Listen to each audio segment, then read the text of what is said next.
जलावे खान सर, सपना सबके सजावे खान सर। मुश्किल राह में हिम्मत देके आगे बढ़ना सिखावे खान सर।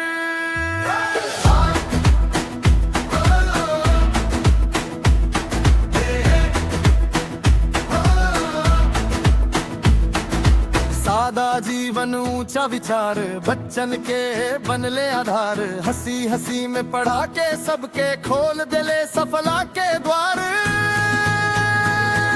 गरीब होके चाहे अमीर सबके एक समान माने, मेहनत के ताकत बता के नया आसमान दिखावे।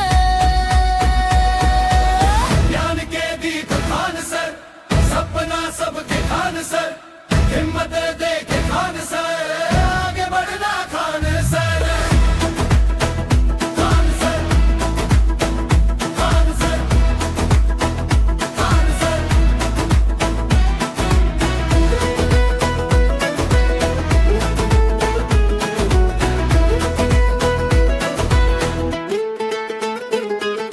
देश के युवा के प्रेरणा बन के लाखों दिल में बस गईले। संघर्ष के कहानी लिख के कामयाबी के मिसाल बन गईले।